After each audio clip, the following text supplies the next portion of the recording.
আল্লাহর নবী সাল্লাল্লাহু আলাইহি ওয়াসাল্লাম বলেন, আকমালুল মুমিনিনা ঈমানান, ওই ব্যক্তির ঈমান হচ্ছে পরিপূর্ণ, ওই ব্যক্তি হচ্ছে পরিপূর্ণ ঈমানদার।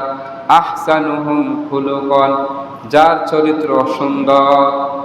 যার চরিত্র কি? সুন্দর। যার চরিত্র সুন্দর ওই ব্যক্তিকে আল্লাহর রাসূল সাল্লাল্লাহু আলাইহি ওয়াসাল্লাম বলেছেন পরিপূর্ণ ঈমানদার, আকমালুল মুমিনিন। মুহতারাম হাজিরিন, এবার আপনি চেয়ারম্যানের কাছ থেকে সার্টিফিকেট নিয়ে আসলেন, আমার চরিত্র বড় সুন্দর, আমার মতো ভালো মানুষ আর কেউ নাই। দুনিয়ার অফিস আদালতে বিভিন্ন জায়গায় এই সার্টিফিকেট কাজে লাগতে পারে, কিন্তু আল্লাহ এবং আল্লাহ রসুলের আদালতে এই সার্টিফিকেটের দাম নাই। দাম কি?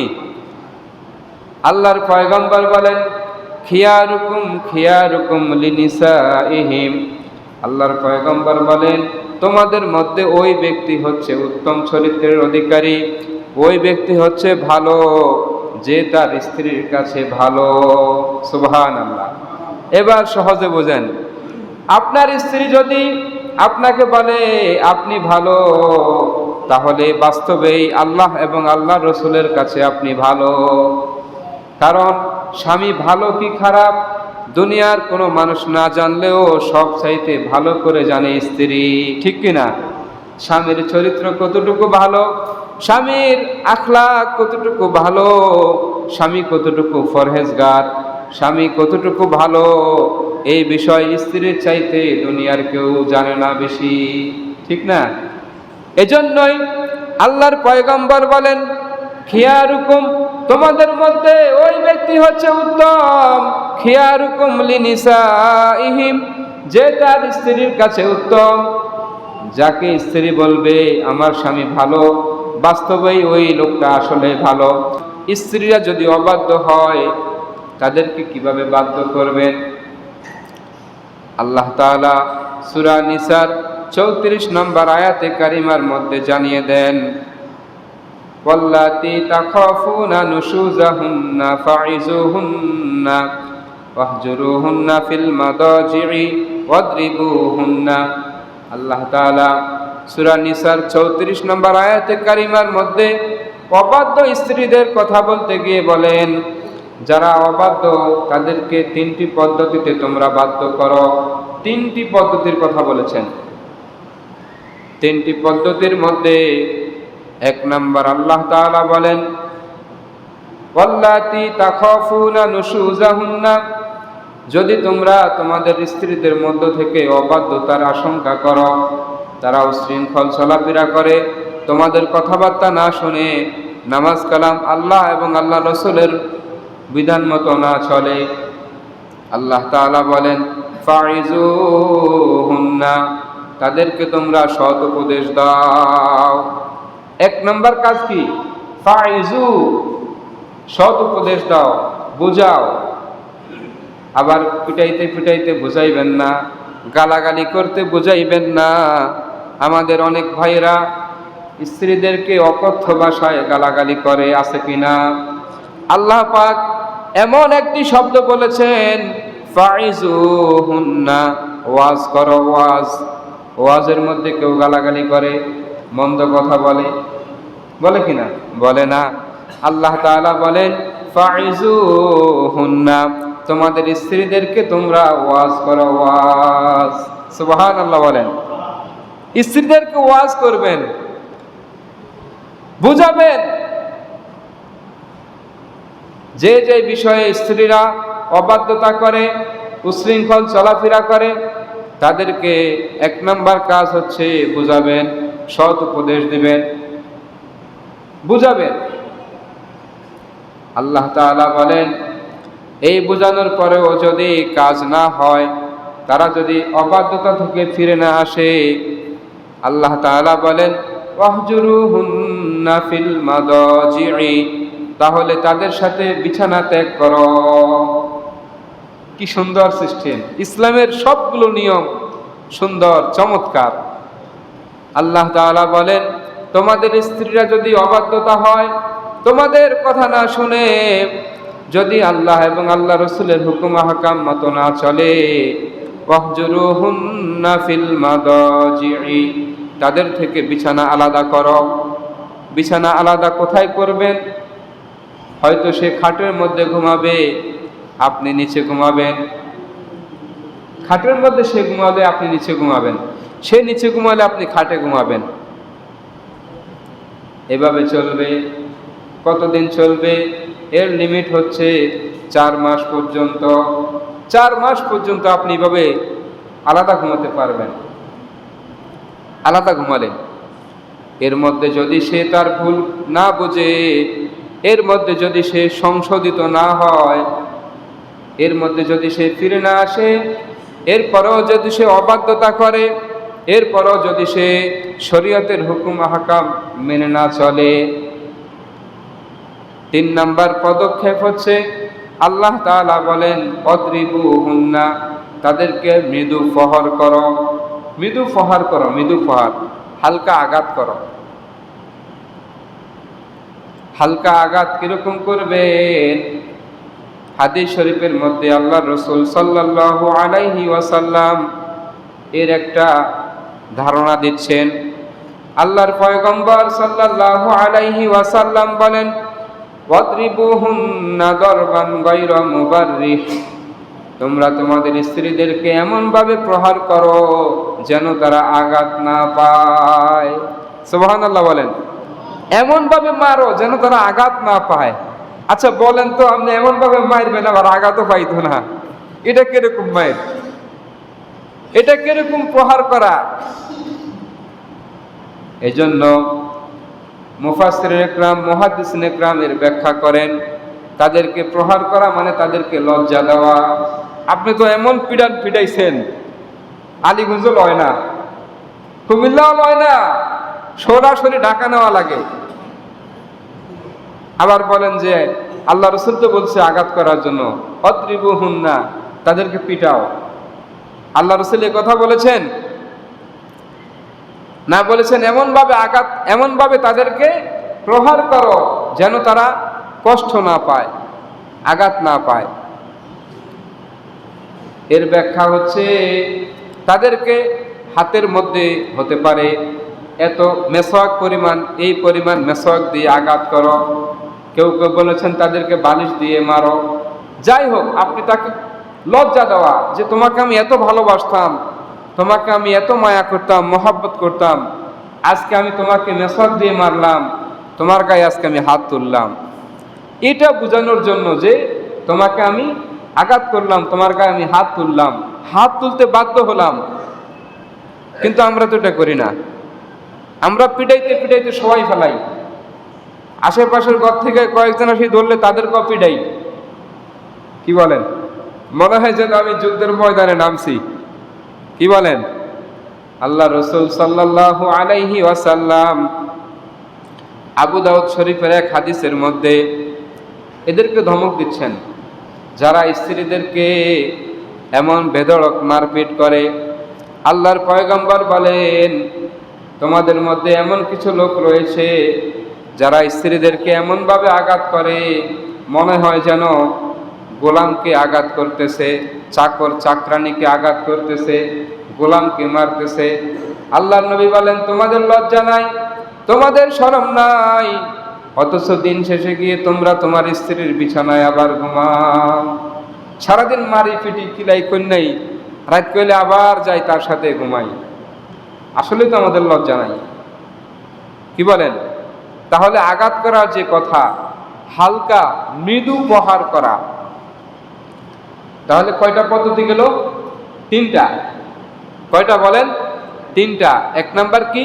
ফাইজুহুন্না, তাদেরকে ওয়াজ করো, ভালো করে বোঝাও।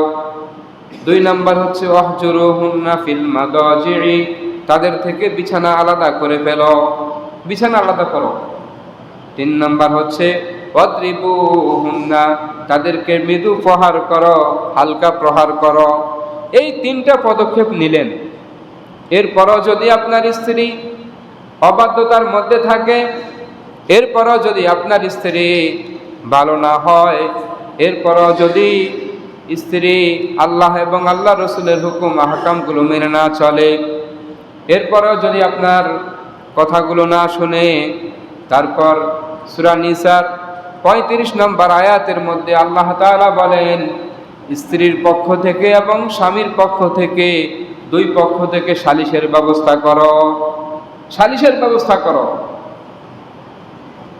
বনাবনি হচ্ছে না তো, সংসার ভাঙার উপক্রম, সালিশের ব্যবস্থা করো। এবার সালিশ এসে দুই পক্ষের লোকজনকে নিয়ে বসবে, স্বামী স্ত্রীকে নিয়ে বসবে, তাদেরকে বুঝাবে। একটা বাচ্চা আছে, পাগলামি করার সময় এখন না। একটা এরকম ছেলে আছে, একটা মেয়ে আছে, এদের কি হবে, এভাবে তারা বুঝাবে। তাদের বোঝের মধ্যে যদি হয়ে যায় আলহামদুলিল্লাহ, এর পরবর্তীতেও যদি না হয়, যদি না বুঝ নেয়, তাহলে সর্বশেষ চূড়ান্ত স্তর হচ্ছে তালাক। কোথায়? কয় নাম্বার? 5 নাম্বার। বলেন কয় নাম্বার? আর আমরা করি 1 নাম্বারে মারি দেই, তোরে, তোর মারে, তোর বাপেরে, তোর 14 গোষ্ঠীরে। কথা বুঝেন নাই? আমরা কি করি? 1 নাম্বারে চেষ্টেছি, আবার একটা দুইটা নো, সব 100টা 200টা মারি দেয়। তালাক দেওয়ার তো কিছু নিয়ম কারণ আছে কিনা বলেন? তালাক দেওয়ার নিয়ম কারণ আছে কিনা? আপনি একেবারে আপনার স্ত্রীর সাথে থাকতে পারবেন না, বনাবনি হচ্ছে না, 4টা স্টেপ অতিক্রম করার পরে এবার আপনি তালাকে আসবেন। দেখেন তালাকের সিস্টেমটাও এত সুন্দর। 4টা স্টেপ অতিক্রম করলেন, এরপরেও বনাবনি হচ্ছে না, এরপরেও উল্টাপাল্টা চলাফেরা। এরপরে আপনি যখন স্ত্রী শারীরিকভাবে যে অসুস্থ হয়, সে অসুস্থ হওয়ার পর যখন আপনি দেখবেন সে ভালো হয়েছে, এবার আপনি তাকে একটা তালাক দিবেন। কয় তালাক বলেন? 1 তালাক। একটা তালাক দিবেন। আপনি স্ত্রীর সঙ্গে মিলন করার পর সে যে তার যে অসুস্থতা এসেছে, সেই অসুস্থতার পর যখন সে সুস্থ হয়েছে, ওই হায়েজের মধ্যে তার সাথে কোনো মিলামিশা করা যাবে না, তাকে আপনি তখন তালাক দিবেন। এই তালাক দেওয়ার মানে আপনি তাকে একটা সংকেত দিলেন, 4টা স্টেপ অতিক্রম করেছি, 5 নম্বরে চলে এসেছি।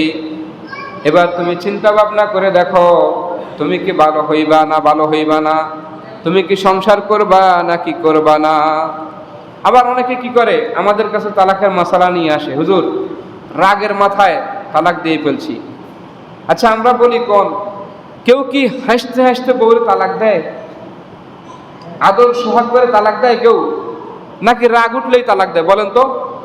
তালাক কি মানুষের হাসি হাসি দেয়, আনন্দ করে খুশি মনে আনন্দে দেয়, নাকি রাগের মাথায় দিবে, রাগ উঠলে দিবে?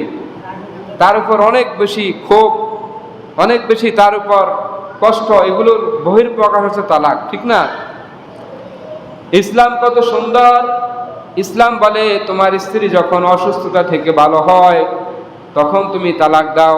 তার মানে তুমি ভালো করে চিন্তা ভাবনা করে তাকে তালাক দাও।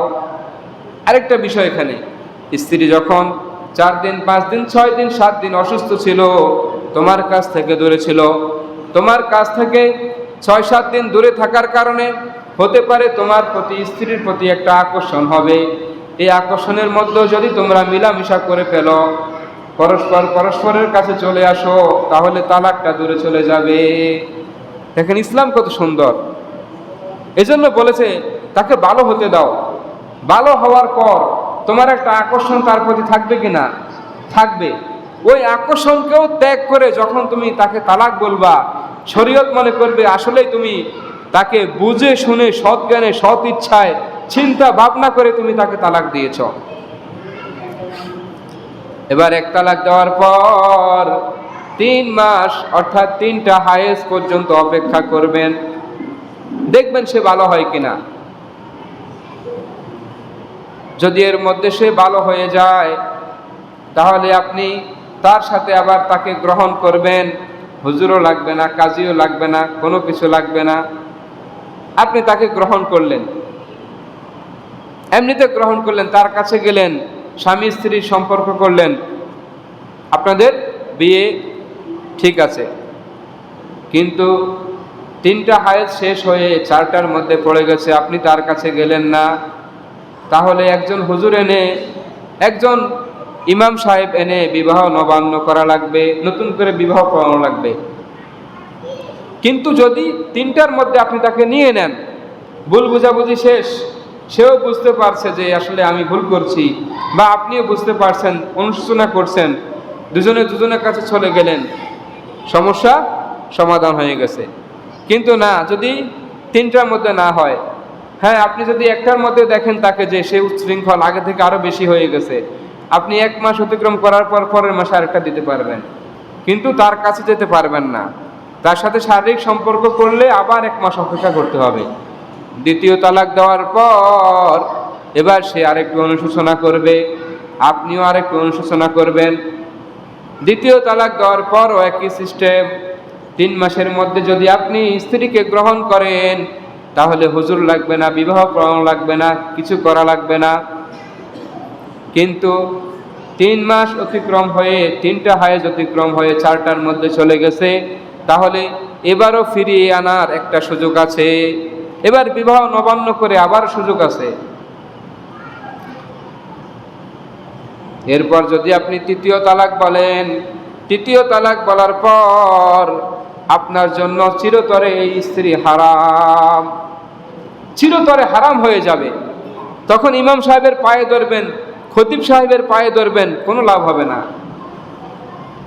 অনেকে কি করে জানেন, প্রথম তালাক দেওয়ার পরেও চিন্তা ভাবনা করে না, 2য় তালাক দেওয়ার পরেও চিন্তা ভাবনা করে না, 3য় তালাক দেওয়ার পর ওনার প্রেম উতলাইয়া পড়ে, ওনার তখন চিন্তা ভাবনা আসে, আই ভুল করছি ভুল করছি। বলেন তখন কোনো সুযোগ আছে? কোনো সুযোগ আছে? সুযোগ নাই। এজন্য শরীয়ত বলে আপনাকে, আপনি 3টা হায়েজে 3টা তালাক দিবেন, ভেঙে ভেঙে তালাকগুলো দিবেন। কিন্তু আমরা কি করি, একসাথে সবগুলো মেরে দেই। একসাথে তালাক দেওয়া এটা শরীয়ত পরিপন্থী, কিন্তু তালাক হবে। একসাথে তালাক দিলে কি তালাক হয়ে যাবে, কিন্তু শরীয়ত পরিপন্থী।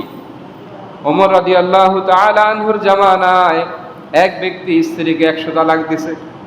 কত তালাক? 100 তালাক দিছে। ওমর রাদিয়াল্লাহু তাআলা আনহুর কাছে ওই মা, ওই বোন এসে বিচার দিলেন, নালিশ দিলেন, আমার স্বামী আমাকে 100 তালাক দিয়েছে। ওমর রাদিয়াল্লাহু সেনাপতিকে পাঠালেন, এরকম পুলিশ পাঠালেন, তারা গিয়ে ধরে আনলো। আনার পরে বলল, কি হয়েছে? বলে, বউরে তালাক দিছি। কয়টা দিছ? বলে 100টা দিছি। কয় 1 তালাক, 2 তালাক, 3 তালাকে তোর বউ তালাক, 97টা তোর পিঠের মধ্যে তালাক পড়বে। কঠিন বিচার, 97টা তার পিঠের মধ্যে মারলো। তালাক কি শরীয়তের একটা বিধান, এটা নিয়ে আপনি মস্কারা করেন, ঠাট্টা করেন। তোরে তালাক, তোর মারে তালাক। মারে তালাক দেওয়ার অধিকার আপনার আছে, মাকে তালাক দেওয়ার অধিকার আপনার আছে। কত নিচু মানের মন মানসিকতা হলে আমরা এই কথা বলি। আল্লাহর পয়গম্বর সাল্লাল্লাহু আলাইহি ওয়াসাল্লাম বলেন, আবগাদুল হালালি ইলাল্লাহ, যতগুলো হালাল কাজ রয়েছে সবগুলো হালাল কাজের মধ্যে আল্লাহ তাআলার নিকট সবচাইতে অপছন্দ এবং ঘৃণিত কাজ হচ্ছে তালাক। আবগাদুল হালালি ইলাল্লাহি আত-তালাক, আল্লাহ তাআলার নিকট সবচাইতে ঘৃণিত কাজ হচ্ছে তালাক দেওয়া। এজন্য মুহতারাম হাজিরিন, যারা বিবাহ করেছি, আমাদের ওস্তাদেরা যখন আমাদেরকে তালাকের বিষয়ে পড়াচ্ছিলেন, তখন আমাদেরকে বলতেন যে সমাজের মধ্যে 50-60% মানুষের স্ত্রী বৈধ না। বিয়ে করা স্ত্রীর সাথে জিনা করতেছে। কতবার যে তালাক দিচ্ছে তার কোনো ইয়াত্তা নেই, তার কোনো গণনা নাই। কথায় কথায় বাংলা, ইংলিশে, উর্দুতে, হিন্দিতে, ফার্সিতে কি বলেন, মারে দিছে, তোরে ছাড়ি দিলাম, তোরে বিদায়, যা, আমি তো স্বামী না। এসব ধরনের কথা বলে যদি তালাক বুঝায়, আপনি তালাক বলেন নাই কিন্তু বলছেন তোরে ছেড়ে দিলাম, যা, আপনার মনে মনে নিয়ে ছিল তালাকে দিয়ে দিলাম, তালাক হয়ে গেছে। এবার চিন্তা করেন, আমাদের মধ্যে কত মানুষ কত সময় এভাবে স্ত্রীকে কথা বলেছি, তোকে বিদায় দিয়ে দিলাম, যা, মনে মনে ছিল যা, খালাস, আর কত কষ্ট করবো। কি বলেন? আপনি তো ভাবছেন আমি তো তালাক কই নাই। তালাক মানে কি? ত্যাগ করা। এটা আরবিতে বলা, আপনি বাংলায় বলছেন। আরবিতে না বলে আপনি কি বলছেন? আমাদের দেশে ডিভোর্স বলে, ইংলিশে বলে, ঠিক না? একই তো কথা, একই কথা বলছেন, হয়তো আরবিতে বলেন নাই, বাংলায় বলছেন আর কি। চিন্তা করে দেখেন আমাদের কার কি হালত। কতজন মানুষ এরকম এখনো শরীয়ত সম্মতভাবে স্ত্রীর সাথে সংসার করতেছেন। বেশিরভাগই দেখা গেছে 2-3 তালাক পড়ে গেছে, 1 তালাক দিয়ে ফেলছেন। একটা বিষয় ক্লিয়ার রাখেন, আমরা অনেকে বুঝি না, মনে করি আমি এখন একটা তালাক দিছি, একটা না বলছি, পরবর্তীতে আবার 2টা বলছি, এরপরে আবার 3টা বলছি। আপনি 3টা তালাকের মালিক, আপনি 3বারে তালাক বলতে পারবেন। এবার আপনি একবার বলছেন তো, 10 বছর আগে একবার বলছেন, আপনার একটা তালাক হয়ে গেছে। এর 10 বছর পর আরেকটা বলছেন, আরেকটা হয়ে গেছে। 20 বছর পর ভুলেও আরেকটা বলে ফেলছেন, শেষ। খুব সতর্ক, তালাকের ব্যাপারে খুব সচেতন হতে হবে, সতর্ক থাকতে হবে। পারিবারিকভাবে তর্ক বিতর্ক হবে, কথা কাটাকাটি হবে, ঝগড়া বিবাদ হবে, এই বলে আপনি এই তালাক শব্দটা প্রয়োগ করতে পারেন না। এটা এত সস্তা জিনিস নয়, অনেক দামি জিনিস। একজন স্বামী 3টা তালাকের মালিক, 3টা তালাক তার কাছে থাকে। অনেক সময় দেখা যায় স্ত্রী বলে যে আমার শাড়ি দে, আমারে কি শাড়ি দে, আপনি বলেন যা দিলাম শাড়ি, শেষ। সে তালাক চাইছে, বাপ বলছে আমার তালাক দিয়ে দে, আমি তোর ঘর করতাম না, আপনি বলছেন যা তোরে দিছি। সে তো স্পষ্টই বলছে আমার তালাক দিয়া দে, আপনি দিছেন কি খুরমা খাজুর নাকি তালাক? কি হবে বলেন? তালাক হবে না? সে তো বলছেই আমার তালাক দিয়া দে। মুহতারাম হাজিরিন, একটা কথা বলি, শরীয়ত শুধু কেবল স্বামীদেরকে তালাক দেওয়ার যেই অনুমতি কেন দিয়েছে, দেখবেন মহিলাদের এত বজ মেজাজ থাকে, কোথায় কোথায় বলে আমার দে, তোর ঘর করতাম চলে যাম, এরকম বলে না? হ্যাঁ, যদি আল্লাহ তাআলা মহিলাদেরকে তালাক দেওয়ার অনুমতি দিত, প্রতিদিন যে কত হাজার হাজার তালাক হইতো আল্লাহই ভালো জানে, ঠিক না? এরপরও আমরা কাবিননামার মধ্যে অনেকে না জানার কারণে ভুল করে স্ত্রীকে তালাক দেওয়ার অনুমতি দিয়ে দেই। কাবিননামা যারা বিয়ে করছেন এবং যারা করেন নাই, আজকে গিয়ে যারা করছেন তারা কাবিননামা পড়ে দেখবেন স্ত্রীকে তালাক দেওয়ার অনুমতি দিয়েছেন কিনা। উল্লেখ আছে, স্ত্রীকে আপনি মারপিট করবেন, সেখানে কাজী সাহেব নিজ থেকে কিছু লিখে দেয়। কিন্তু উচিত হচ্ছে, নিয়ম হচ্ছে, আপনি আপনার স্ত্রীকে কোন কোন কারণে তালাক সে নিজের উপর পতিত করার অনুমতি দিবেন সেটা আপনিই দিবেন। যে আমি যদি তোরে মারি, বাদ কাপড় না দেই, আমি যদি এরকম অন্য কোনো মেয়ের সাথে পরকিয়া করি, অন্য কোনো কাজ করি, তাহলে তুমি নিজের উপর তালাক পতিত করতে পারবে। তালাক মেয়েরা দিতে পারে না, তালাক নিতে পারে, তালাক নিবে। কথা বুঝেন নাই? এখন আমরা অনেকে দিয়ে ফেলছি অনুমতি না জানার কারণে। সামনে যারা বিবাহ করব এই বিষয়টা খেয়াল রাখবো, কাজী সাহেবকে বলবো তালাক দেওয়ার অনুমতি দিবেন না, অথবা যদি দিতে হয় 2 পক্ষের সম্মতিতে দিবেন। কি কি বিষয়গুলো সামনে রাখবেন। আবার অনেকে এই সুযোগটা কাজে লাগায়, মহিলাদেরকে এত বেশি কষ্ট দেয়, এত বেশি কষ্ট দেয়, বাতও নাই, কাপড়ও নাই, কিছু নাই, খরচপাতি কিছু নাই, তালাক তো দিবেই না। ওই মহিলা কি করবে? নিজে তালাক নিতেও পারে না, অনুমতি নাই, অনেক কষ্ট পায়। এই ক্ষেত্রে শরীয়তের বিধান হচ্ছে ওই মহিলা এরকম আদালতে মামলা করবে স্বামীর কাছ থেকে তালাক পাওয়ার জন্য, তালাক পাওয়ার জন্য সে মামলা করবে, অথবা সালিশদের মাধ্যমে সে বসবে যে আমাকে তালাক যেন দেওয়া হয়।